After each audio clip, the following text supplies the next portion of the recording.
আসসালামু আলাইকুম। উন্মোচন মডেল টেস্ট প্রোগ্রামের সলিউশন ক্লাসে তোমাদের সবাইকে স্বাগতম। আমি মাহাদিউল ইসলাম অয়ন। আমি হচ্ছে সিলেট ওসমানী মেডিকেল কলেজের final year MBBS biology instructor হিসেবে আছি। তো তোমাদের হচ্ছে রিসেন্টলি যে মডেল টেস্ট পরীক্ষাটা গিয়েছে বায়োলজির উপরে, ওইটার আর কি সলিউশন ক্লাস আর কি আজকে দেওয়া হচ্ছে। তো আমরা শুরু করি।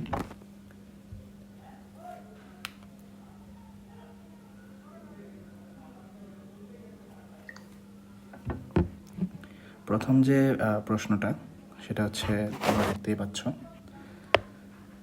এখানে দেওয়া আছে স্লাইডে। প্রথম প্রশ্নটি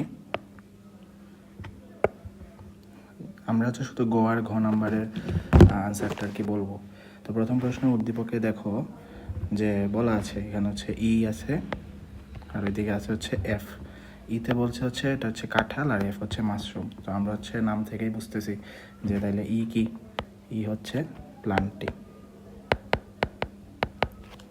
আর এফ কি, এফ হচ্ছে ফানজাই রাজ্য।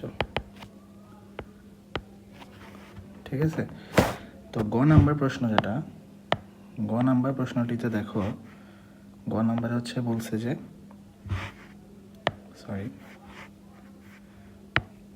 উদ্দীপকের ই এর উল্লেখিত জীবের ICBN কর্তৃক স্বীকৃত নামকরণ পদ্ধতিটা ব্যাখ্যা করো। তো এটা একটা ইজি কোয়েশ্চেন, এটা হচ্ছে সবাই পারবা, আশা করি সবাই পারছো। এটার হচ্ছে কয়েকটা পয়েন্ট হচ্ছে জাস্ট তোমরা মেনশন করবা। যেমন হচ্ছে এটা হচ্ছে ল্যাটিন শব্দ, একটা ল্যাটিন ভাষায় হইতে হবে নামকরণটা। দুইয়ে হচ্ছে দুইটা অংশ থাকে, এটা খুবই ইম্পর্টেন্ট। এটা হচ্ছে পরীক্ষার খাতায় দেখলাম অনেকে হচ্ছে মিস করছে এই জিনিসটা। দুটি অংশ থাকবে, একটা হচ্ছে গণ আর একটা হচ্ছে প্রজাতি। তোমরা হচ্ছে উদাহরণে লিখবা কাঁঠালেরটা, যেহেতু হচ্ছে কাঁঠাল দেওয়া আছে কোয়েশনে। ঠিক আছে। সো কাঁঠালের যে বৈজ্ঞানিক নামটা আছে ওইটা লেখা। সো কাঁঠালের বৈজ্ঞানিক নাম কি? আমরা জানি যে কাঁঠালের বৈজ্ঞানিক নাম হচ্ছে আর্টোকার্পাস হেটারোফাইলাস।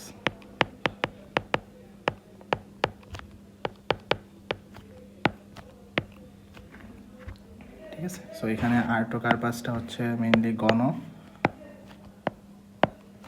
আর হেটারোফাইলাসটা হচ্ছে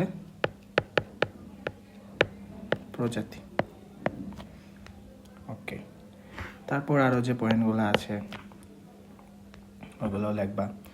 যেমন অনন্য হইতে হবে নামটা। অনন্য মানে কি? ইউনিক। মানে এই নাম হচ্ছে একটা প্রজাতির ক্ষেত্রে বা একটা জীবের ক্ষেত্রে হচ্ছে একটাই, একের মানে সেম নাম অন্য কারোর হইতে পারবে না। এটার অর্থে বোঝাইছে হচ্ছে ইউনিক।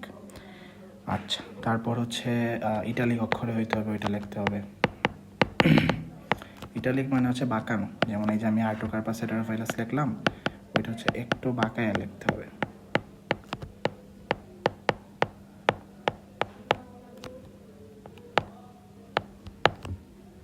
ঠিক আছে। আর যদি সোজা করে লিখি তাহলে হচ্ছে নিচে হচ্ছে একটা টান দিতে হবে।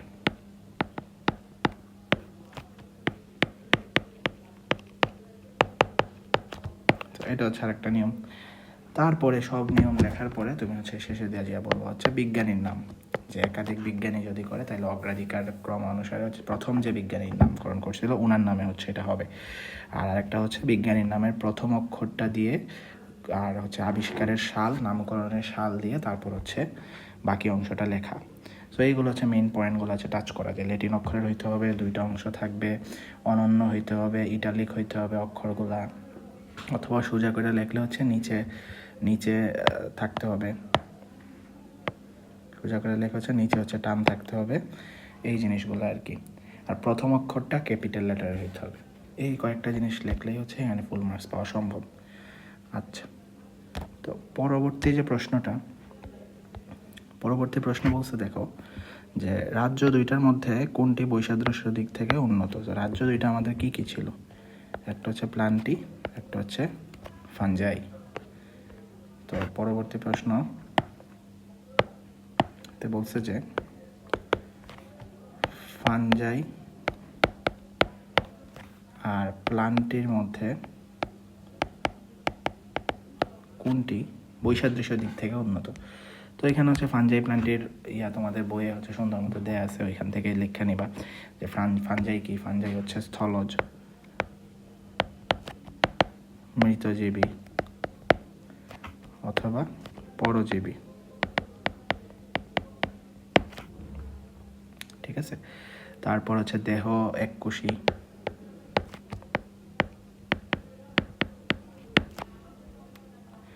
কোষ প্রাচীর কাইটিন দিয়ে গঠিত,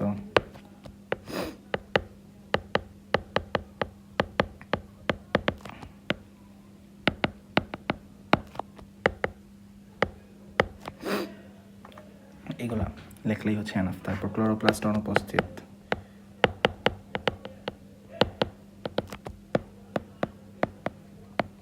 এই পয়েন্টগুলো লিখলে হচ্ছে এখানে এনাফ।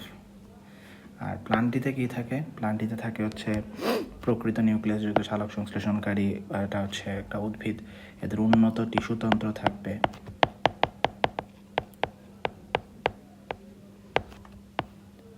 উন্নত টিস্যুতন্ত্র, কিন্তু নট টিস্যু। টিস্যু আর টিস্যুতন্ত্র দুইটার মধ্যে হচ্ছে ডিফারেন্স আছে। তন্ত্র হচ্ছে অনেকগুলা টিস্যুর সমাহার, হচ্ছে অঙ্গ, অ্যান্ড অনেকগুলো অঙ্গের সমাহার হচ্ছে তন্ত্র। সো টিস্যুতন্ত্র, উন্নত টিস্যুতন্ত্র বিদ্যমান। আচ্ছা, তারপর হচ্ছে এদের বেশিরভাগই হচ্ছে জলজ প্রজাতি। আর পরে এদের যে যৌন জনন, এটা হচ্ছে অ্যানাইসোগেমাস প্রকৃতির। এগুলা লেখলে হবে, এরা সপুষ্পক, এগুলা লেখলে হচ্ছে এনাফ।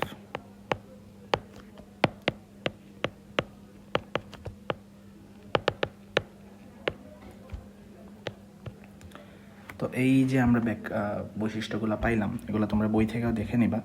বৈশিষ্ট্যগুলো পাওয়ার পরে আমরা সর্বাপেক্ষা ফাইনালি হচ্ছে কি বলতে পারি যে কোন রাজ্যটা বেশি উন্নত। অবভিয়াসলি প্লান্টি রাজ্যটা হচ্ছে বেশি উন্নত, ঠিক আছে। তো এই গেল হচ্ছে আমাদের 1 নম্বর প্রশ্ন। এরপরে আমরা নেক্সট কোয়েশ্চেনে আসি। নেক্সট কোয়েশ্চেনে দেখো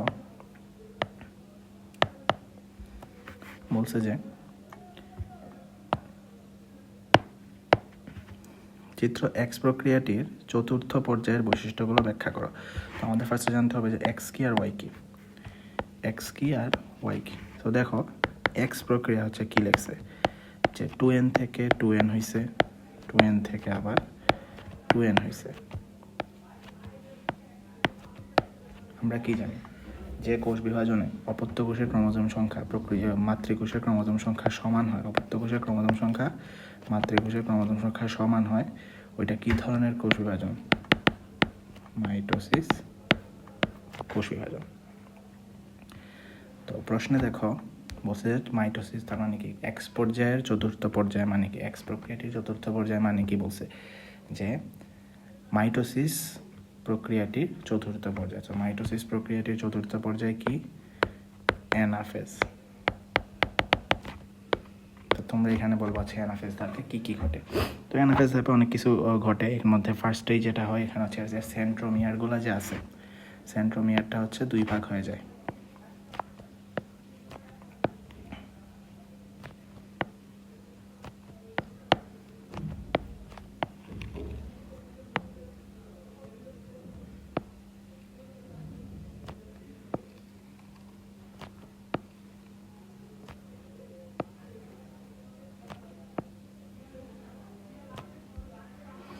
এদের সেন্ট্রোমিয়ারটা হচ্ছে 2 ভাগ হয়ে যায়, ফলে ক্রোমাটিড দুটা হচ্ছে আলাদা হয়ে যাবে। সেন্ট্রোমিয়ার কোনটা? সেন্ট্রোমিয়ার হচ্ছে এটা। এটা যদি ক্রোমোজোম হয়, এই যে অংশটা, এই অংশটাকে আমরা বলবো সেন্ট্রোমিয়ার। আর এই যে বাহুগুলো আছে এগুলোকে আমরা বলবো কি? ক্রোমাটিড। সো সেন্ট্রোমিয়ার দুইটা হচ্ছে আলাদা। যখন সেন্ট্রোমিয়ার দুইটা হচ্ছে আলাদা হয়ে যাবে তখন ক্রোমাটিডগুলোও কী হয়ে যাবে? আলাদা হয়ে যাবে। এই দুইটাকে আমরা তখন বলবো হচ্ছে অপত্য ক্রোমোজোম। অপত্য ক্রোমোজোম, অপত্য ক্রোমোজোম বলবো। সো এই অপত্য ক্রোমোজোমগুলা কি হয়? বিষুবীয় অঞ্চল থেকে। আমরা কি জানি মেটাফেজ হচ্ছে বিষুবীয় অঞ্চল থাকে। বিষুবীয় অঞ্চল কোনটা? এটা। মেটাফেজ হচ্ছে বিষুবীয় অঞ্চলে থাকে। বিষুবীয় অঞ্চল থেকে সেন্ট্রোমিয়ারগুলো ভাগ হয়ে হচ্ছে অপত্য ক্রোমোজোমগুলা দুইটা হচ্ছে 2 দিকে গমন করতে থাকে দুই মেরুর দিকে, এটা একটা মেরু, এটা একটা মেরু, সো দুই মেরুর দিকে হচ্ছে গমন করতে থাকে। তখন কি হয়, সেন্ট্রোমিয়ারগুলা হচ্ছে অগ্রগামী থাকে, সেন্ট্রোমিয়ারগুলো হচ্ছে অগ্রগামী থাকে, এটা হচ্ছে সেন্ট্রোমিয়ার, এগুলো হচ্ছে অগ্রগামী থাকে মানে উপরের দিকে যেতে থাকে। বাহুগুলা যেগুলো আছে, ক্রোমাটিডগুলো যেগুলো আছে, এগুলো হচ্ছে অনুগামী থাকে মানে পিছনের দিকে পড়ে থাকে। ঠিক আছে, এটা তো সেম, সেন্ট্রোমিয়ারগুলো অগ্রগামী, বাহুগুলা কি অনুগামী হয়ে থাকে। অ্যান্ড এখানে একটা মোস্ট ইম্পর্টেন্ট লাইন আছে, সেটা হচ্ছে ক্রোমোজোমগুলা ভি, এল, জে অথবা আই আকৃতির হয়। ভি, এল, জে অথবা আই আকৃতির হবে।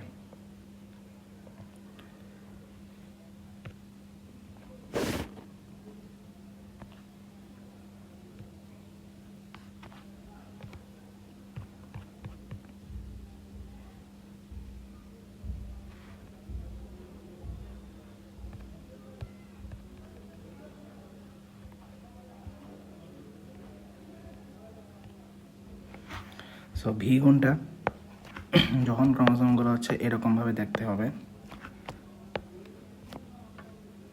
সরি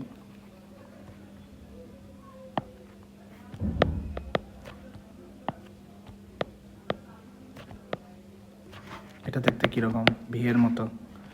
তারপর এটা দেখতে কীরকম, এল এর মতো। এরপরে হচ্ছে এটা দেখতে কীরকম, জে এর মতো। তারপর আছে হচ্ছে এটা দেখতে কেমন, আই এর মতো। তো ভিটাকে আমরা বলি হচ্ছে মেটাসেন্ট্রিক।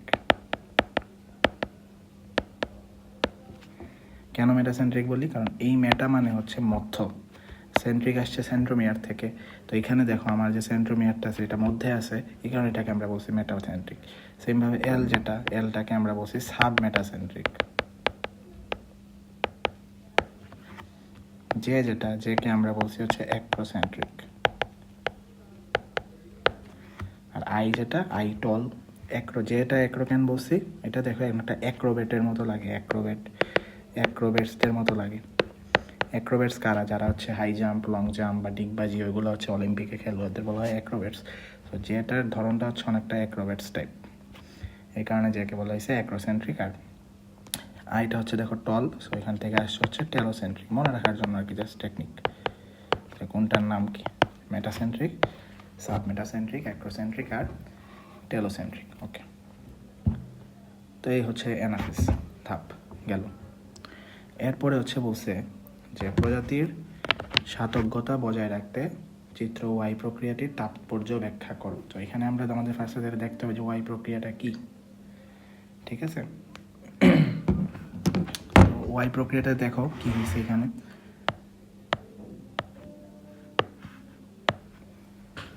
টু এন থেকে টু এন হয়েছে, টু এন থেকে আবার এন হয়েছে, সবগুলা কি এন এন এন হয়েছে, ঠিক না? তো এই হচ্ছে ওয়াই প্রক্রিয়া, টু এন থেকে হচ্ছে আলটিমেটলি এন হয়েছে। তো আমরা কি জানি যে অপত্য কোষ যদি মাতৃকোষের ক্রোমোজোম সংখ্যার অর্ধেক হয়ে যায়,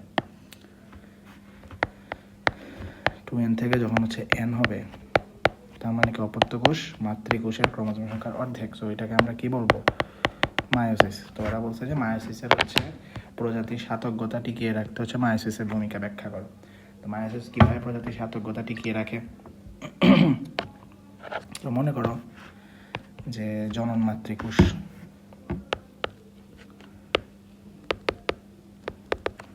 এইগুলা আছে হচ্ছে টু এন হিসেবেই তো থাকবে জনন মাতৃকোষগুলা। সো টু এন থেকে মায়োসিস প্রক্রিয়ায় হইল এন।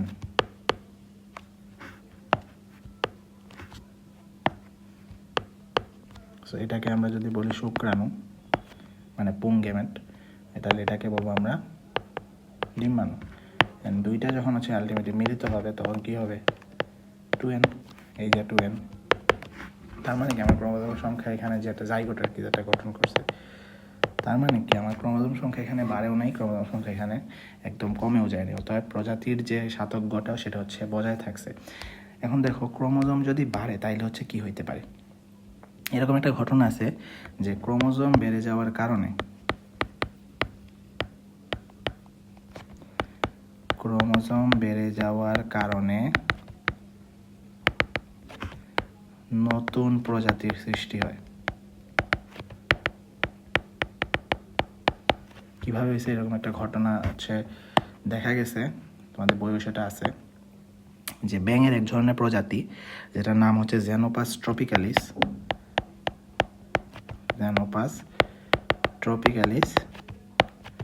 এটা থেকে এটা ক্রোমোজোম বেড়ে হয়ে গেছে জেনোপাস লেভিস। ঠিক আছে, লেভিস হয়ে গেছে। তো তোমরা হচ্ছে যখন বই দেখবা, বই হচ্ছে দেখবা একটা ছবি আছে, যেখানে হচ্ছে নিচে জেনোপাস ট্রপিক্যালিস, যেটা জেনোপাস ট্রপিক্যালিসটা হচ্ছে একটা ছোট ব্যাঙের মতো দেয়া আছে, আর জেনোপাস লেভিস যেটা, সেটা দেখবা যে একটা বড় ব্যাঙের মতো দেয়া আছে। ক্রোমোজোম সংখ্যা যদি তোমার ঠিক না থাকে তাহলে এই সমস্যাগুলো তোমার হইতে পারে। ক্রোমোজোম সংখ্যা যদি ঠিক না থাকে তাহলে হচ্ছে এই সমস্যা হবে যে ক্রোমোজোমের বেড়ে যাওয়ার কারণে হচ্ছে নতুন প্রজাতি সৃষ্টি হতে পারে। তো ক্রোমোজোম সংখ্যা বাইরে যেতে পারে কখন? যখন হচ্ছে অপত্য কোষের ক্রোমোজোম সংখ্যা মাতৃকোষের ক্রোমোজোম সংখ্যা সমান থাকবে, যেটা হচ্ছে আমাদের মাইটোসিসে হয়েছে, যে মাইটোসিসে যেটা হয়েছে, এই দুইটারে যখন তুমি মিলিয়ে দিবা তখন কি হয়ে যাবে, ফোরেন হয়ে যাবে না, ক্রোমোজোম সংখ্যা তখন বেড়ে যাচ্ছে, তখন হচ্ছে নতুন প্রজাতির উদ্ভব হইতে পারে। এই কারণে বলা হয় যে প্রজাতির সক্রিয়তা টিকিয়ে রাখার জন্য মায়োসিস বা মিওসিস হচ্ছে একটা গুরুত্বপূর্ণ প্রক্রিয়া। এটা হচ্ছে বই থেকে আরো সুন্দর ব্যাখ্যা জেনে নিবা, মিওসিসের গুরুত্বটা পরে নিবা, পরীক্ষায় হচ্ছে সুন্দর করে গুছায় হচ্ছে লিখবা। আচ্ছা, তো আমাদের নেক্সট যে কোয়েশ্চন, এটা হচ্ছে খুব ইজি একটা প্রশ্ন, যে চিত্র বি কে উদ্ভিদ কোষের স্বতন্ত্র অঙ্গাণু বলা হয় কেন? সো এখানে চিত্র বি কি সবাই জানি আমরা, চিত্র বি হচ্ছে প্লাস্টিড, চিত্র এ কি, এ হচ্ছে নিউক্লিয়াস। সো গতে কি বলছে? গতে বলছে হচ্ছে যে চিত্র বি কে উদ্ভিদ কোষের স্বতন্ত্র অঙ্গাণু কেন বলা হয়? সো আমরা কি জানি, প্লাস্টিড কয় প্রকার? 3 প্রকার। ফার্স্টে হচ্ছে ক্লোরোপ্লাস্ট, দেন হচ্ছে ক্রোমোপ্লাস্ট, তারপরে হচ্ছে কি লিউকোপ্লাস্ট। তো ক্লোরোপ্লাস্ট কারা? যারা হচ্ছে সবুজ বর্ণ বিশিষ্ট। ক্রোমোপ্লাস্ট কারা? যারা হচ্ছে রঙিন বর্ণ বিশিষ্ট। এটা তুমি বলতে পারো গুগল ক্রোম থেকে। গুগল ক্রোমের ছবি কেমন? এরকম, একটাতে মনে করো লাল কালার দেয়া, ঠিক না, একটাতে হচ্ছে হলুদ কালার দেয়া, একটাতে নীল কালার দেয়া, এরকম আর কি। সো এটা হচ্ছে গুগল ক্রোম থেকে বলতে পারো ক্রোমোপ্লাস্ট হচ্ছে রঙিন বস্তুগুলো। তারপরে আসে হচ্ছে আমাদের কি লিউকোপ্লাস্ট কারা? যারা হচ্ছে বর্ণহীন। এগুলো হচ্ছে ডিটেলসে তোমরা জানো অলরেডি। সো ক্লোরোপ্লাস্টের কাজ কি এগুলো হচ্ছে বলবা, যে ক্লোরোপ্লাস্টের কাজ কি। ক্লোরোপ্লাস্টে ক্লোরোফিল নামক রঞ্জক পদার্থ থাকে। সো এই রঞ্জক পদার্থটা কি করে? সূর্যের আলোক রশ্মিকে রাসায়নিক শক্তিতে রূপান্তর করে আলটিমেটলি সালোক সংশ্লেষণে সাহায্য করে, ঠিক না? এটা হচ্ছে ক্লোরোপ্লাস্ট, সালোক সংশ্লেষণে সাহায্য করে। ক্রোমোপ্লাস্ট কি করে? ক্রোমোপ্লাস্ট পরাগায়নে সাহায্য করে। যেহেতু এদের হচ্ছে ফুলের পাপড়ি টাপড়ি এগুলো রঙিন হয়, সো এরা হচ্ছে পতঙ্গকে আকৃষ্ট করে আলটিমেটলি পরাগায়ন হচ্ছে সাহায্য করে। তারপর লিউকোপ্লাস্ট কি? লিউকোপ্লাস্ট হচ্ছে সঞ্চয়ে সাহায্য করে, খাদ্য সঞ্চয়ে সাহায্য করে হচ্ছে লিউকোপ্লাস্ট। সেই কাজগুলো দিয়ে বলবা যে উপরোক্ত কাজগুলো হচ্ছে উদ্ভিদেই বেশি দরকার। সো উদ্ভিদেই হচ্ছে এই অঙ্গাণুটা স্বতন্ত্র অঙ্গাণু হিসেবে কাজ করে। আচ্ছা, নেক্সট হচ্ছে যেটা, যে এর বংশগত বৈশিষ্ট্য বহনের ক্ষেত্রে এর ভূমিকা ব্যাখ্যা করো। সো কোনটা আমাদের? এ অঙ্গাণুটা হচ্ছে নিউক্লিয়াস, রাইট?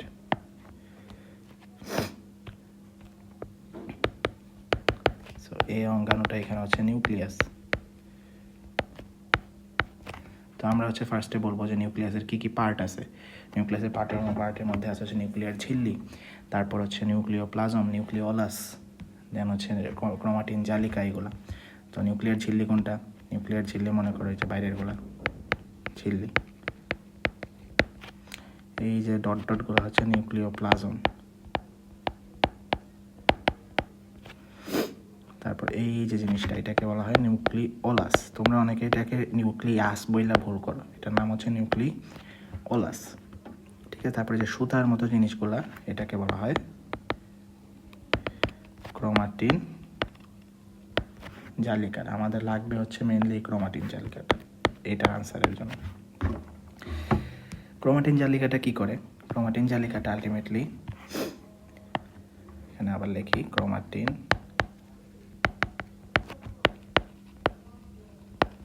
জালিকা। এই ক্রোমাটিন জালিকাটা কি হয়? ক্রোমাটিন জালিকাটা কোষ বিভাজনে যখন ঢুকে, কোষ বিভাজনে হয়, কোষ বিভাজনের সময় হচ্ছে এরা খাটো মোটা হয়ে হচ্ছে ক্রোমোজোমে পরিণত হয়। তো ক্রোমোজোমের প্রধান উপাদান কি? ক্রোমোজোম উপাদানের মধ্যে আছে হচ্ছে ডিএনএ অ্যান্ড প্রোটিন। এই দুইটার কাজ কি? এই দুইটার কাজ হচ্ছে বংশগতীয় বস্তু হচ্ছে স্থানান্তর করা। অতএব আমরা বলতে পারি যে নিউক্লিয়াস হচ্ছে বংশগতীয় বস্তুর যে বৈশিষ্ট্য বা বংশগতি যে বৈশিষ্ট্যগুলো আছে এগুলো হচ্ছে বহনে গুরুত্বপূর্ণ ভূমিকা পালন করে। আমরা চাইলে হচ্ছে সবগুলা পার্টের ব্যাখ্যা দিয়েও বলতে পারি যে নিউক্লিয়ার রন্ধ্রের কাজ কী, বা নিউক্লিয়ার ঝিল্লির কাজ কী, ঝিল্লির কাজ দিয়েও বলতে পারি, নিউক্লিওপ্লাজমের কাজ দিয়েও বলতে পারি, নিউক্লিওলাসের কাজ দিয়েও।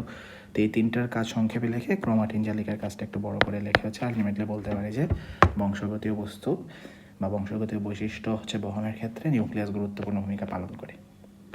ঠিক আছে, এটা একটা ইজি কোয়েশ্চেন ছিল। ওকে, তো নেক্সট যে কোয়েশ্চেনটা হচ্ছে অনেকেই আনসার করো নাই তোমরা, যারা আনসার করছো তারা ভুলভাল আনসার করছো। এটা দেখো, এই জিনিসটা কি? C6H12O6, এটাকে আমরা বলি হচ্ছে গ্লুকোজ। এটা হচ্ছে গ্লুকোজের সংকেত, এটা অক্সিজেন। সো গ্লুকোজ যখন অক্সিজেনের সাথে বিক্রিয়া করে তখন ওইটাকে আমরা কি বলবো? ওইটাকে আমরা বলবো শ্বসন। যেহেতু অক্সিজেন আছে সো এটাকে আমি বলবো সবাত শ্বসন। ঠিক আছে, শ্বসন প্রক্রিয়ায় আমাদের ফার্স্ট যে প্রোডাক্ট, শ্বসন প্রক্রিয়ায় আমাদের প্রথম প্রোডাক্ট কি?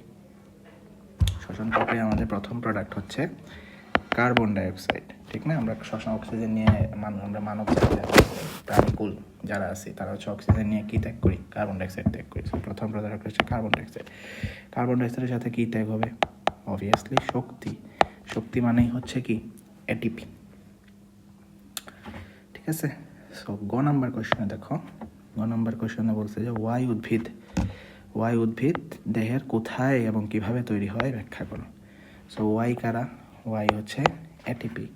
তো এটিপি তৈরির মূল কারখানা বা শক্তিঘর কাকে বলা হয়? শক্তিঘর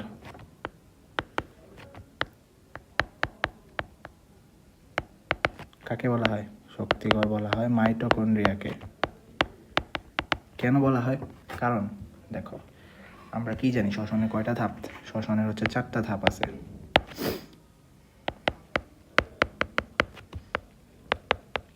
কি কি? গ্লাইকোলাইসিস,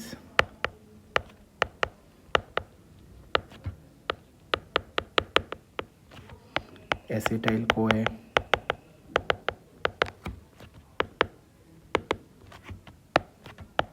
ক্রেবস চক্র, আরেকটা কি? আরেকটাকে আমরা বলি ইটিপি, ইটিসি বা ইলেকট্রন ট্রান্সপোর্ট চেইন। সো এর মধ্যে ধরা হয় যে তোমার শুধুমাত্র প্রথম যে গ্লাইকোলাইসিসটা সেটা হচ্ছে আমার সাইটোপ্লাজমে তৈরি হয়, সাইটোপ্লাজমে সংঘটিত হয়। আর বাকি যে 3টা আছে 3টাই হচ্ছে মাইটোকন্ড্রিয়াতে সংঘটিত হয়। অর্থাৎ মাইটোকন্ড্রিয়াকে বলা হয় শক্তিঘর। আচ্ছা, আমরা আরেক টপিকে চলে গেছি। তো এখানে মেইন আমাদের ফোকাস থাকবে কিসে? মেইন ফোকাস থাকবে এটিপি কোনটায় কটা তৈরি হয়। এটিপি কীভাবে তৈরি হয় আমি ওই আলোচনায় যাচ্ছি না, কারণ এটা হচ্ছে একটা বড় একটা টপিক প্রসেস, যে গ্লাইকোলাইসিসে কী হয়, তারপর অ্যাসিটাইল কোয়েতে কী হয়, তারপর ক্রেবস চক্রতে কী হয়, ইটিসিতে কী হয়, ওই বিষয়ে আমি ডিটেলস চাচ্ছি না, এগুলো তোমরা আগে পড়ছো বা তোমরা জানো। আমি হচ্ছে জাস্ট এখানে হিসাবটা বলবো যে মাইটোকন্ড্রিয়ায় কী কী হয়। সো ফার্স্টে অ্যাসিটাইল কোয়ে চক্র, যেটা অ্যাসিটাইল কোয়েটা হয় হচ্ছে কোথায়? অ্যাসিটাইল কোয়েটা বেসিক্যালি হয় হচ্ছে মাইটোকন্ড্রিয়ার ম্যাট্রিক্সে। এটা মেইনলি হয় হচ্ছে ম্যাট্রিক্সে। ঠিক আছে, অ্যান্ড ম্যাট্রিক্সে হওয়ার পরে এরা হচ্ছে তৈরি করে কি? আমি যদি সুন্দর করে লিখি অ্যাসিটাইল কোয়ে,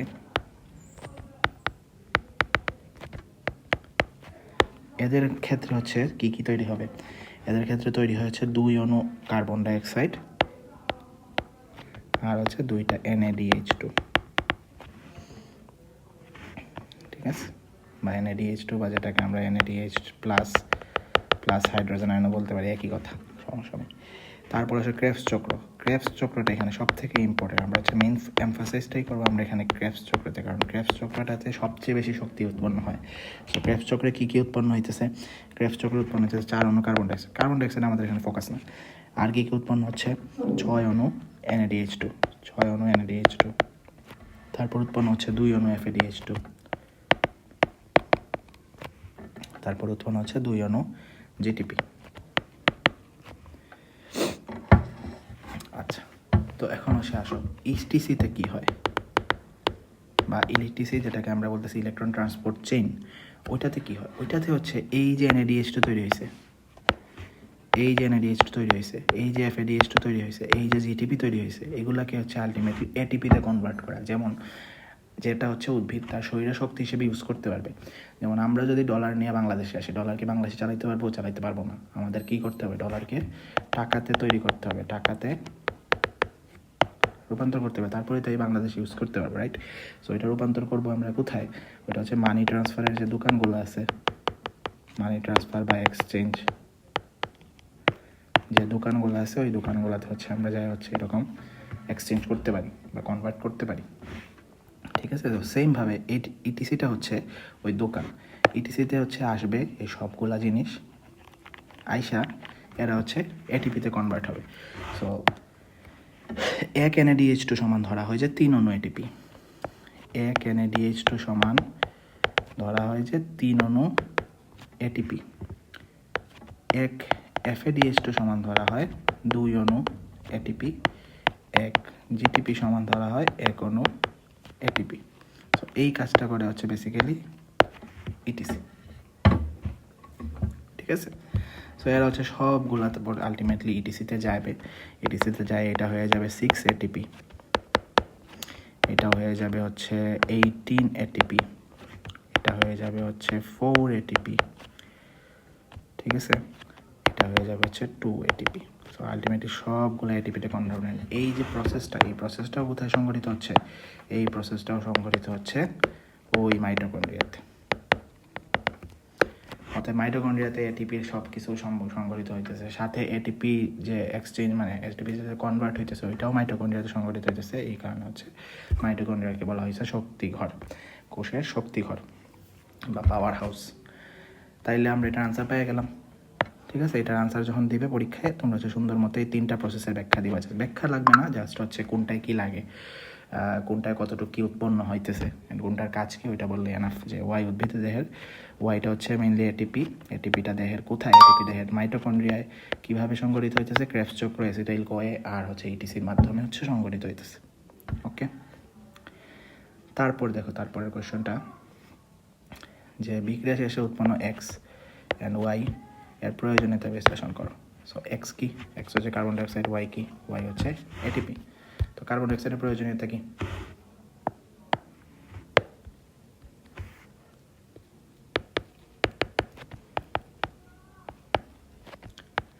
কার্বন ডাইঅক্সাইডের প্রয়োজনীয়তা কি, ফার্স্টেই কি সালোক সংশ্লেষণ। তো কার্বন ডাইঅক্সাইড ছাড়া কি সালোক সংশ্লেষণ হবে, হবে না। সালোক সংশ্লেষণ না হলে কি হবে, সালোক সংশ্লেষণ না হলে আমাদের শ্বসনও ঠিক মতো হবে না, স্যার পরিবেশের একটা ভারসাম্য তোমার নষ্ট হইতেছে। তারপর কার্বন ডাইঅক্সাইড যদি পরিবেশে বেড়ে যায় তাহলে হচ্ছে শ্বসন কমে যায়, আবার কার্বন ডাইঅক্সাইড পরিবেশে নাই হয়ে গেলে শ্বসন বেড়ে যাবে। তো কার্বন ডাইঅক্সাইডের প্রভাব হচ্ছে পরিবেশে অনেকভাবে আছে। সো মেইন জিনিসটা কনসার্ন যেটা সেটা তোমার কার্বন ডাইঅক্সাইডের কারণে সালোক সংশ্লেষণটা হয়। সো কার্বন ডাইঅক্সাইড যদি পরিবেশে কমে যায় বা কার্বন ডাইঅক্সাইড যদি নাই হয়ে যায় পরিবেশ থেকে, তখন সালোক সংশ্লেষণ বাধাপ্রাপ্ত হবে, আলটিমেটলি পরিবেশের ভারসাম্য নষ্ট হবে। এটিপির কাজ হচ্ছে তোমরা জানোই, এটিপি হচ্ছে সব কিছুর জন্য লাগে, কোষের যত শক্তি আছে সব কিছু কিসের মাধ্যমে আসে, এটিপির মাধ্যমে হচ্ছে হয়। তো এটা হচ্ছে সুন্দর করে গুছায় লেখা নিবে পরীক্ষায়। এটা এত ইম্পর্টেন্ট বাট এত কঠিন কিছু না, এটা হচ্ছে নিজেরাই পারবা।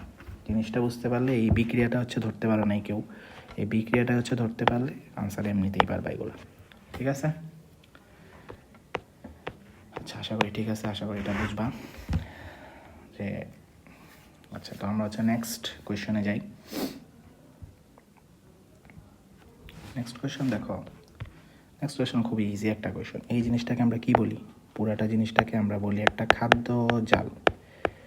সো খাদ্য জাল জিনিসটা কি? অসংখ্য খাদ্য শৃঙ্খলের যে মিশ্রণ, অসংখ্য খাদ্য শৃঙ্খলের যে সমাহার, ওইটাকে, বা খাদ্য শিকলের যে সমাহার, ওইটাকে আমরা বলি খাদ্য জাল। সো গ নম্বরে দেখো কি বলছে। গ নম্বরে বলছে হচ্ছে উদ্দীপকের সবচেয়ে বড় খাদ্য শৃঙ্খলটি ব্যাখ্যা করো। তো এখানে সবচেয়ে বড় খাদ্য শৃঙ্খল কোনটা, এটা বোঝার আগে আমার জানতে হবে যে এখানে খাদ্য শৃঙ্খল কী কী আছে। তো ফার্স্ট আমি যদি সবুজ উদ্ভিদ দিয়ে শুরু করি, প্রথম খাদ্য শৃঙ্খল হচ্ছে দেখো একটা থাকবে হচ্ছে সবুজ উদ্ভিদ। সবুজ উদ্ভিদ থেকে হচ্ছে মানুষ, খরগোশ। সবুজ উদ্ভিদকে খরগোশরা খায়, খরগোশরা খায় হচ্ছে মানুষ, মানুষকে আলটিমেটলি খায় হচ্ছে বাঘ। ঠিক আছে, তারপরেরটায় আমরা যদি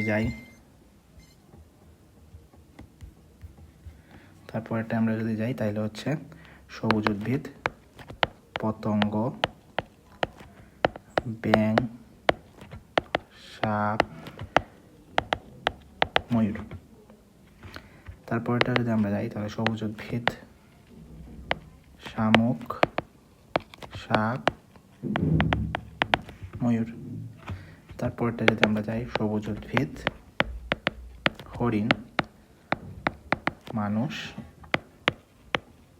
বাঘ। তারপরটা যদি আমরা যাই সবুজ উদ্ভিদ, হরিণ, হরিণকে ডিরেক্ট হচ্ছে কারা খায়? বাঘ খাইতে পারে। সো এখানে আমরা কয়টা খাদ্য শিকল পাইলাম? একটা, দুইটা, তিনটা, চারটা, পাঁচটা। সো দেখো প্রথম খাদ্য শিকল যেটা, এটা হচ্ছে যে সবুজ উদ্ভিদ, খরগোশ, খরগোশ থেকে মানুষ, মানুষ থেকে হচ্ছে বাঘ। দ্বিতীয় খাদ্য শৃঙ্খল যেটা সবুজ উদ্ভিদ, পতঙ্গ, ব্যাঙ, সাপ, ময়ূর, এটা এইভাবে ডিরেক্ট। তৃতীয় খাদ্য শৃঙ্খল যেটা সবুজ উদ্ভিদ, হরিণ, হরিণ থেকে হচ্ছে মানুষ, মানুষ থেকে হচ্ছে বাঘ। আরেকটা হচ্ছে সবুজ উদ্ভিদ, আচ্ছা আরেকটা হচ্ছে সবুজ উদ্ভিদ, সবুজ উদ্ভিদ থেকে শামুক, শামুক থেকে সাপ, সাপ থেকে ময়ূর। আরেকটা হচ্ছে সবুজ উদ্ভিদ থেকে হরিণ, হরিণ থেকে হচ্ছে বাঘ। এই হচ্ছে পাঁচটা খাদ্য শৃঙ্খল।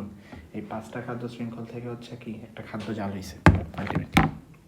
সেই পাঁচটা খাদ্য শৃঙ্খলের মধ্যে সবচেয়ে বড় খাদ্য শৃঙ্খল তাহলে কোনটা? দেখো এখানে কয়টা আছে? একটা, দুইটা, তিনটা, চারটা। চারটা। এখানে আছে হচ্ছে একটা, দুই, তিন, চার, পাঁচটা স্তরে। এখানে আছে একটা, দুইটা, তিনটা, চারটা স্তরে। এখানে এক, দুই, তিন, চার। এখানে আছে এক, দুই, তিনটা স্তরে। সো আলটিমেটলি কোনটা সবচেয়ে বড়? এইটা। সো আলটিমেটলি বড় যে খাদ্য শৃঙ্খলটা, এটা হচ্ছে আলটিমেটলি হচ্ছে এইটা হচ্ছে সবচেয়ে বড় খাদ্য শৃঙ্খল। বের করে নিয়ে হচ্ছে এইভাবে ফার্স্ট তুমি খাদ্য শৃঙ্খল সবগুলো আলাদা করবে, আলাদা করে যেটা হচ্ছে সবচেয়ে বড়। সো এখানের ক্ষেত্রে সবচেয়ে বড় হচ্ছে এই খাদ্য শৃঙ্খলটা। সো এখানে দেখো, এখানে উৎপাদক কারা? উৎপাদক হচ্ছে সবুজ উদ্ভিদ। সবুজ উদ্ভিদ হচ্ছে উৎপাদক। পতঙ্গ প্রথম স্তরের খাদক, ব্যাঙ হচ্ছে দ্বিতীয় স্তরের খাদক, সাপ তৃতীয় স্তরের খাদক, ময়ূর হচ্ছে সর্বোচ্চ স্তরের খাদক। ওকে, তো এইভাবে ফার্স্টে হচ্ছে তুমি সবগুলো খাদ্য শৃঙ্খলা আলাদা করবা, আলাদা করে হচ্ছে সবচেয়ে বড় যেটা, এটা ইস্যু। এখানে উৎপাদককে, প্রথম স্তরের খাদককে, দ্বিতীয় স্তরের খাদককে, তৃতীয় স্তরের খাদককে, এটা হচ্ছে বের করবা। তারপরে আসো খ নম্বর কোশ্চেন।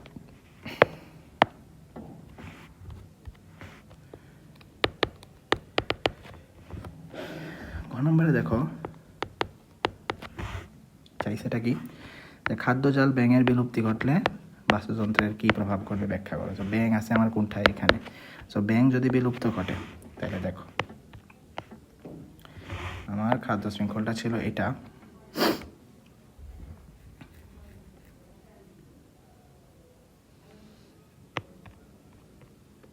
যে সবুজ উদ্ভিদ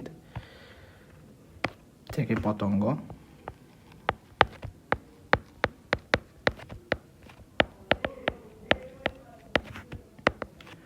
পতঙ্গ থেকে হচ্ছে ব্যাঙ, ব্যাঙ থেকে হচ্ছে সাপ, সাপ থেকে ময়ূর, ময়ূর। এখানে বলছে যে আমার যদি ব্যাঙের যদি বিলুপ্ত ঘটে তাহলে কী হবে? দেখো কমন সেন্স দিয়ে চিন্তা করো, ব্যাঙের বিলুপ্ত ঘটলে পতঙ্গ অনেক বেশি পরিমাণে বেড়ে যাবে। পতঙ্গ বেড়ে যাবে ব্যাঙের যদি বিলুপ্তি ঘটে।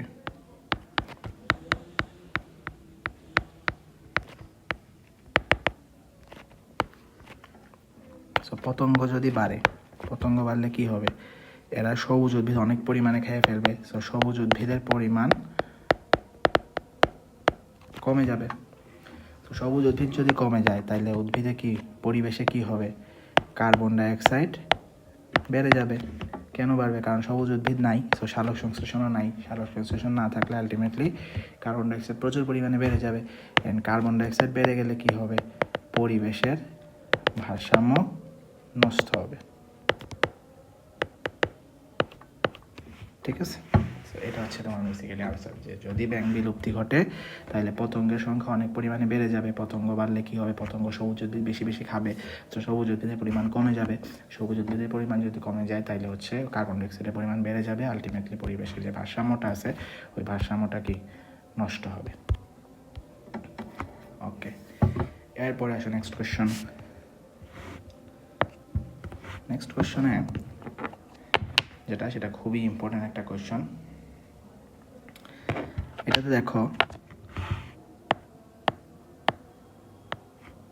ফার্স্ট বলে চিত্রের এ অংশের গ্যামেটোফাইটের উৎপত্তি চিত্রসহ ব্যাখ্যা করেন। আমাদের জানতে হবে যে এই অংশটা কি। তো এই চিত্র আমরা ফার্স্টে আসি।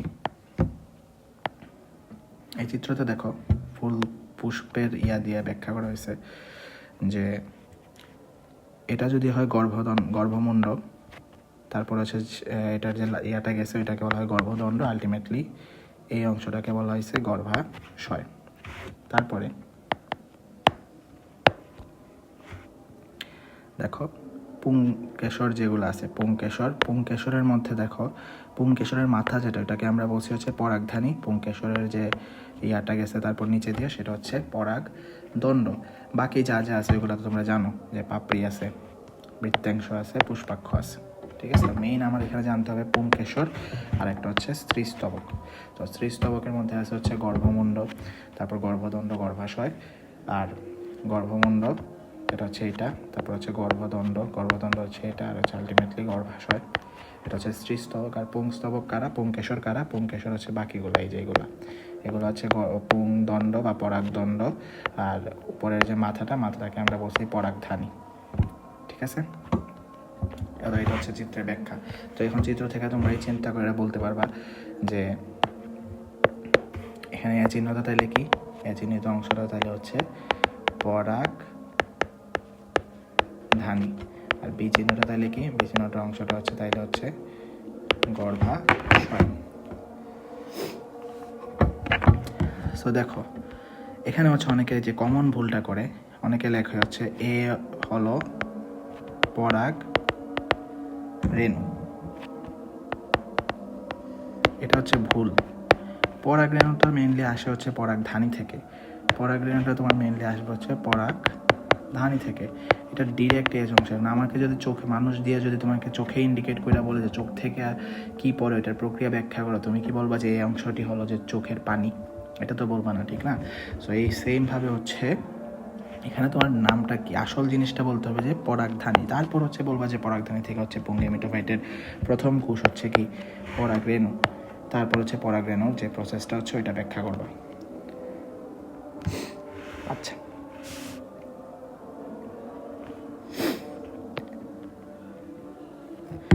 সো আমাদের যে পরাগধানীটা সেখান থেকে আমাদের যে পরাগধানীটা সেখান থেকে আসছে হচ্ছে আমাদের আলটিমেটলি পরাগ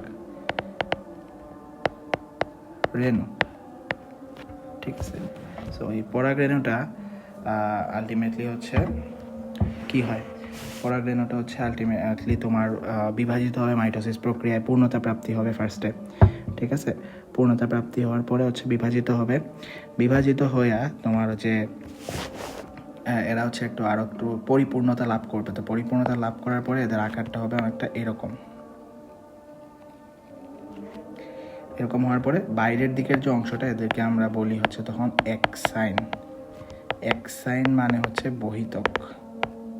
এক্স, এক্স মানে বা এক্সিট, এক্সিট থেকে বুঝবা যে বাহিরে যাচ্ছে। আর ভেতরের মানে হচ্ছে ইনটাইন, এন্টার বা ইন্টার থেকে আসছে হচ্ছে ইনটাইন।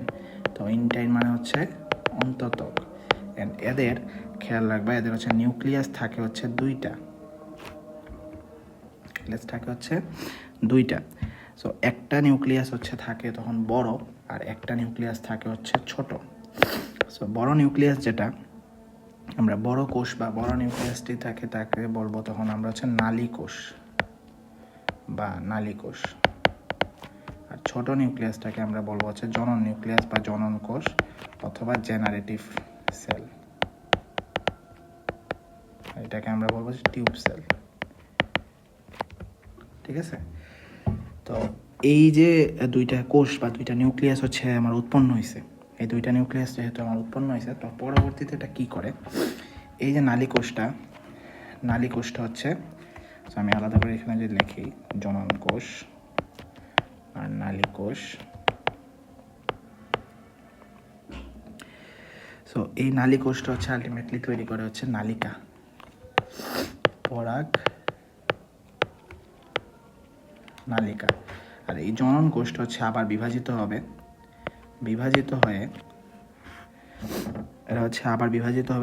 হয়ে আরো দুইটা হচ্ছে পুংজনন কোষ তৈরি করবে।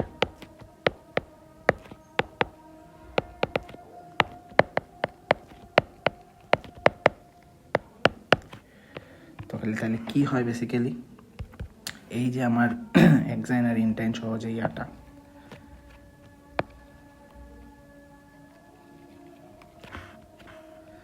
এরা কি করবে, এই ইনটাইনটা হচ্ছে বের হয়ে যায় ভিতর থেকে, বের হয়ে একটা পরাগ নালিকা গঠন করবে। অ্যান্ড এই পরাগ নালিকাটা বেসিক্যালি মেইনলি গঠন করে হচ্ছে কারা, আমার এই যে নালী কোষটা, বড় কোষটা। ঠিক আছে? আর এর পেছনে এই যে আমার ছোট কোষ বা জনন কোষটা ছিল, এটা হচ্ছে তখন দুই ভাগ হয়ে যাবে, এগুলো হয়ে যাবে পুং জনন কোষ। ওকে, সো এটা হচ্ছে আমার ফুল পুং গ্যামিটোফাইটের প্রসেসটা আর কি। সো এখানে বেসিক্যালি আমরা কি বলবো যে ফার্স্টে হচ্ছে পরাগধানী থেকে হচ্ছে পরাগরেণু আসে, পরাগরেণুটা হচ্ছে তোমার আমাদের প্রথম কোষ। ঠিক আছে? তারপর এখান থেকে হচ্ছে পরাগ মাতৃকোষ হবে। পরাগ মাতৃকোষগুলোতে হচ্ছে দুইটা নিউক্লিয়াস থাকে, একটা হচ্ছে থাকে যে নালী কোষ বা নালী নিউক্লিয়াস, আর একটা হচ্ছে জনন কোষ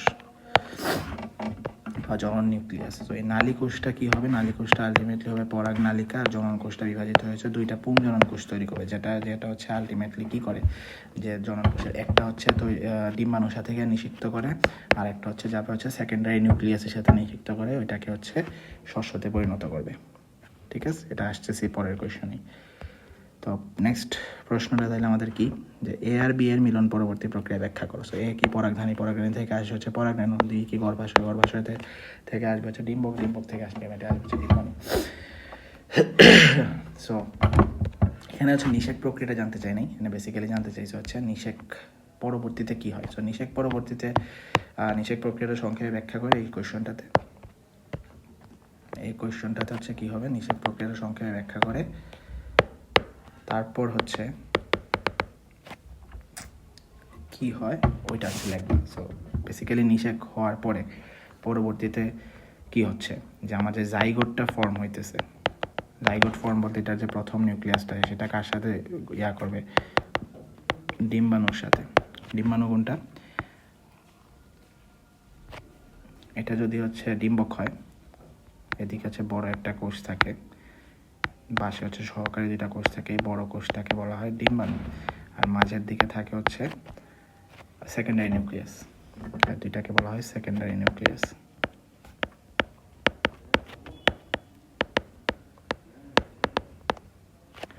সো এটা কি হচ্ছে নিষিক্ত করবে ডিম্বাণুকে, নিষিক্ত করে আলটিমেটলি ফর্ম করবে আমাদের জাইগোট। সো জাইগোটটা তৈরি হয় পরবর্তীতে ভ্রূণে। আর এই যে ফুল ডিম্বকটা, এই ডিম্বকটা তৈরি হয় নিষেক পরবর্তী সময়ে বীজে। ঠিক আছে? আর এই যে সেকেন্ডারি নিউক্লিয়াসটা, এই সেকেন্ডারি নিউক্লিয়াসে আইসা মিলিত হবে এই পরের ইয়াটা, সরি যে সেকেন্ডারি নিউক্লিয়াসটা, সেকেন্ডারি নিউক্লিয়াসের সাথে মিলিত হয় পিছনের যে ইয়াটা, এটা হচ্ছে পরবর্তী সেকেন্ডারি নিউক্লিয়াসের সাথে মিলিত হয়, তৈরি করবে হচ্ছে শস্য বা অ্যান্ডোস্পার্ম। শস্য বা অ্যান্ডোস্পার্ম ফার্স্টে হচ্ছে বেসিক্যালি তৈরি করা হচ্ছে ট্রিপলেট, ওখান থেকে হবে হচ্ছে শস্য বা অ্যান্ডোস্পার্ম। সো এই জিনিসগুলো তৈরি হয়। আরেকটা জিনিস হচ্ছে গর্ভাশয়, মেইন জিনিস এটা, গর্ভাশয়টা পরিণত হচ্ছে ফলে।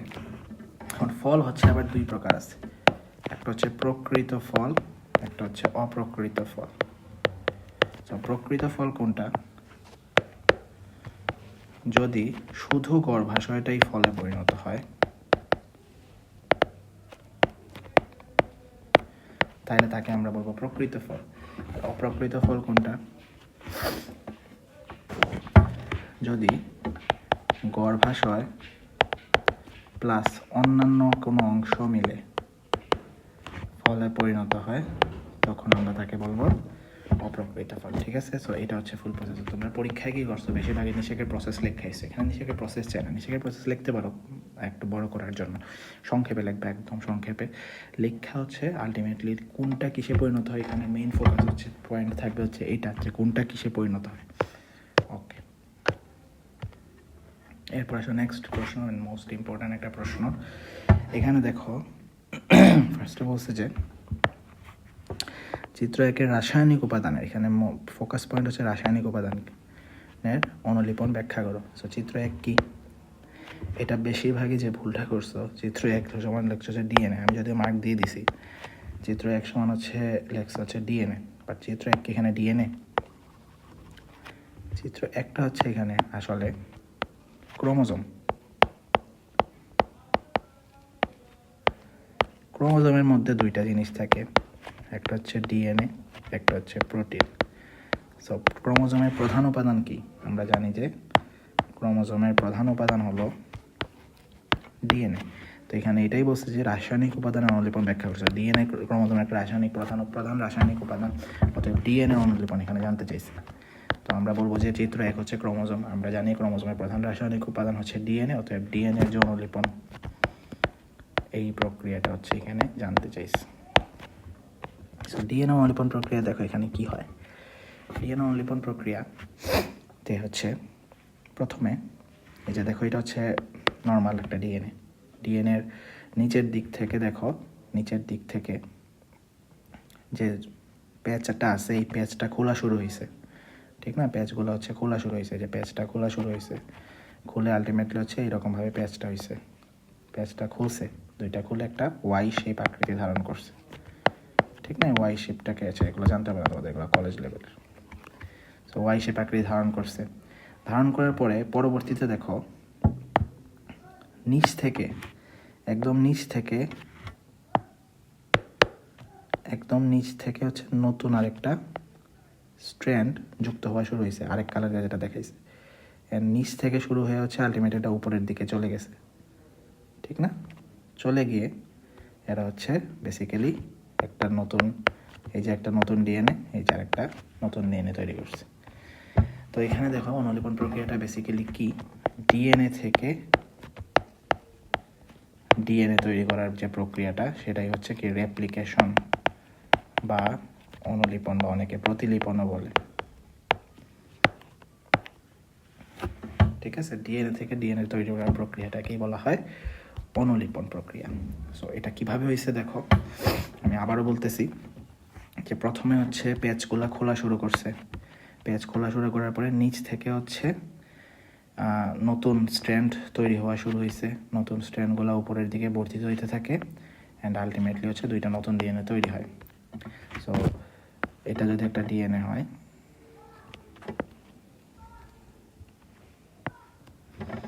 এখানে মনে করেন এ টি জি সি, এ টি টি এ জি সি, সি জি, সি জি। আমরা তো জানি সবাই যে এ থাকলে হচ্ছে টি হয়, আর জি থাকলে হচ্ছে সি হয়। এরপর হচ্ছে সি,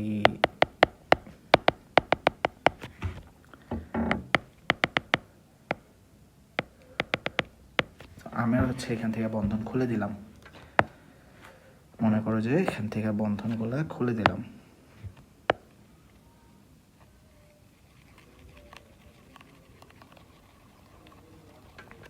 খুলে দেওয়ার ফলে সরি এটা এদিকে একটা হইল, এটা ওইদিকে আরেকটা হইল। তো এখানে স্প্রেড করে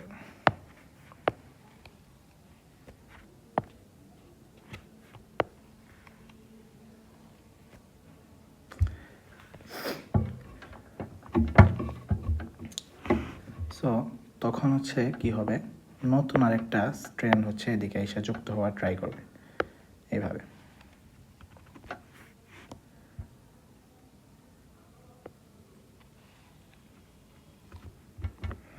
এটা তাহলে কিভাবে যুক্ত হইলো? যুক্ত হয়েছে এইভাবে যে খোলার পরে মনে করো যে এখানে ছিল জি, এখানে ছিল সি, এখানে ছিল এ, এখানে ছিল টি, এখানে ছিল এ, এখানে ছিল জি, এখানে ছিল আবার জি, এখানে ছিল এ, এখানে ছিল টি, এখানে ছিল সি, এখানে ছিল সি টি এ। এরা এই নাইট্রোজেন বেসগুলোকে কোট করবে, নাইট্রোজেন বেসগুলোকে কোট করবে, কোট করে ওই বেসের কমপ্লিমেন্টারি যে নাইট্রোজেন বেস আছে ওই কমপ্লিমেন্টারি নাইট্রোজেন বেসটা এখানে বসবে। তো জি থাকলে হচ্ছে সি বসলো, সি বসে হাইড্রোজেন বন্ধন গঠন করলো, সি থাকলে হচ্ছে জি বসলো, জি বসে হাইড্রোজেন বন্ধন গঠন করলো, এ থাকলে হচ্ছে টি বসলো, টি বসে হাইড্রোজেন বন্ধন গঠন করলো, এখানে টি আছে, এখানে এ বসলো, এ বসে হচ্ছে দুইটা হাইড্রোজেন বন্ধন গঠন করলো, এখানে এ আছে, টি বসলো, জি আছে, সি বসলো, আবার জি আছে, সি বসলো, এ আছে, টি বসলো, টি আছে, এ বসলো, সি আছে, জি বসলো, সেমভাবে জি বসলো, টি বসলো, ঠিক আছে। এইভাবে হচ্ছে সেমভাবে হচ্ছে এই দিকেও হচ্ছে হয়, তো হয়ে আলটিমেটলি হচ্ছে নতুন ডিএনএ তৈরি করে। এখন দেখো নতুন ডিএনএতে একটা স্ট্র্যান্ড থাকে পুরাতন, একটা স্ট্র্যান্ড পুরাতন। কোন স্ট্র্যান্ডটা পুরাতন? এই স্ট্র্যান্ডটা হচ্ছে পুরাতন, এই স্ট্র্যান্ডটা হচ্ছে পুরাতন। আরেকটা স্ট্র্যান্ড থাকে কি,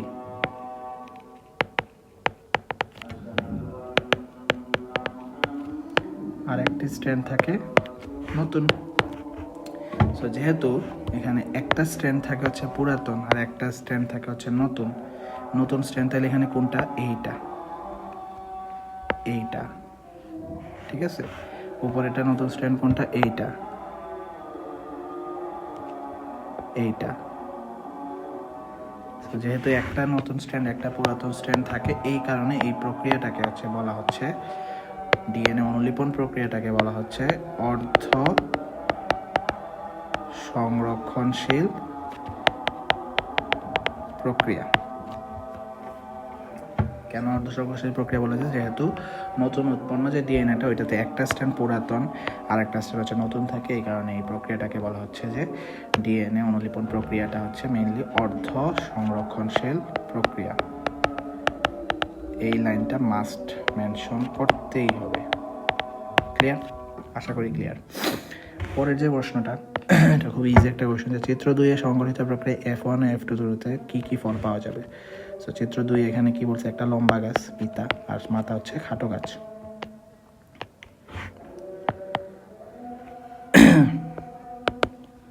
সো এখানে হচ্ছে বলছে যে পিতার যে জেনোটাইপ সেটা হচ্ছে দিছে বড়টি বা ক্যাপিটাল টি, অ্যান্ড মাথারটা হচ্ছে স্মল টি। সো F1 জনিতে আমাদের কী হবে দেখো, F1 জনিতে হচ্ছে টি, এটা আলাদা হইল।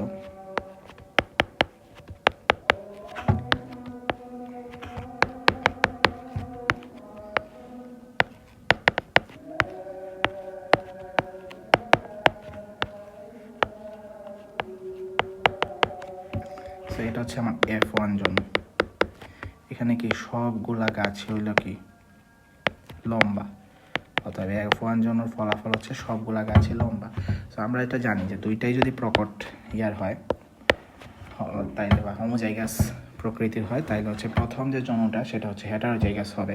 সো এটা আমি এত বড় করে হচ্ছে তোমাদের বোঝানোর জন্য লিখছি, যে ভাঙ্গায় লিখছি, বাট প্রথম যে F1 জনটা এটা আমরা ডিরেক্ট এভাবে লিখে দিতে পারি, ডিরেক্ট তীর চিহ্ন দিয়ে হচ্ছে আমরা লিখে দিতে পারি।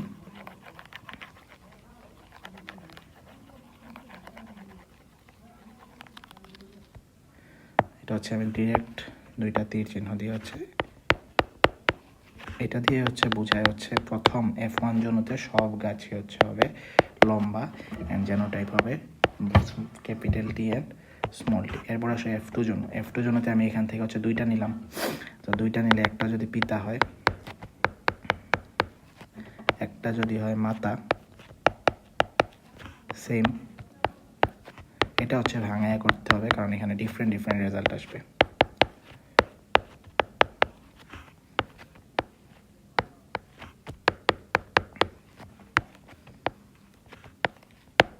Capital T small tea, small tea small tea, capital T small tea. অতএব এটা কি? এটা হচ্ছে লম্বা, যেহেতু বড়টিটা হচ্ছে কি এখানে, বড়টিটা হচ্ছে প্রকট, ছোটটিটা হচ্ছে প্রচ্ছন্ন। সো প্রকট প্রচ্ছন্ন দুইটা একসাথে থাকলে হচ্ছে প্রকটটার বৈশিষ্ট্য প্রকাশ পাবে। সো এটা হচ্ছে কি লম্বা, এটা হচ্ছে লম্বা, এটা হচ্ছে দুইটাই খাটোটি, অতএব এটা হচ্ছে হোমোজাইগাস এলিল। সো দুইটাই যেহেতু খাটোটি, অতএব এটা হচ্ছে হবে কি খাটো। অতএব এটা আমার F2 জোন। তাহলে F2 জোনতে আমার ফলাফল কি? লম্বা ইস টু খাটো সমান 3:1। সরি, এটা হচ্ছে দুইটাই বড়টি। তো এটা হোমোজাইগাস, এটা হচ্ছে লম্বাই হবে। পরেরটা হচ্ছে হেটারোজাইগাস, একটা বড় একটা ক্যাপিটাল টি একটা স্মল টি। সো একটা ক্যাপিটাল টি একটা স্মল টি হইলে এটা হচ্ছে দুইটাই ক্যাপিটাল টি, এইটি আর এইটি মিলে হয়েছে দুইটাই ক্যাপিটাল টি। আগে একটু ভুল হয়ে গেছিল। সো দুইটাই যদি ক্যাপিটাল টি হয় তো এটা অবভিয়াসলি লম্বাই হবে। আর একটা ক্যাপিটাল টি আর একটা যদি স্মল টি হয়, একটা স্মল টি আর একটা যদি ক্যাপিটাল টি হয়, তাহলে এটা হেটারোজাইগাস এলিল। হেটারোজাইগাসের ক্ষেত্রে প্রকট বৈশিষ্ট্যটাই প্রকাশ পাবে। তো এখানে প্রকট বৈশিষ্ট্যটা আমার কি? ক্যাপিটাল টিটাই হচ্ছে প্রকট বৈশিষ্ট্য, তাই এটা হচ্ছে লম্বা হবে। তো লম্বা ইস টু খাটোর অনুপাত হচ্ছে 3:1। তো এটাই হচ্ছে F1 জোনুতে। তাহলে ফলাফল কি? F1 জোনুর ফলাফল হচ্ছে সবগুলা উদ্ভিদই হচ্ছে লম্বা, আর F2 জোনুর ফলাফল হচ্ছে লম্বা হচ্ছে 3টা, খাটো হচ্ছে একটা, এর মধ্যে প্রকৃত লম্বা হচ্ছে একটা। আর হেটারোজাইগাস এলিলের কারণে প্রকট বৈশিষ্ট্যের কারণে লম্বা হচ্ছে 2টা, আর প্রকৃত খাটো, মানে সুজাগত হচ্ছে capital T small tea and small টির অনুপাত হচ্ছে 1:2:1 এইভাবেও লেখা যেতে পারে। ঠিক আছে, সো এরই সাথে হচ্ছে আজকের ক্লাসটা শেষ। আশা করি তোমরা বুঝছো, না বুঝলে হচ্ছে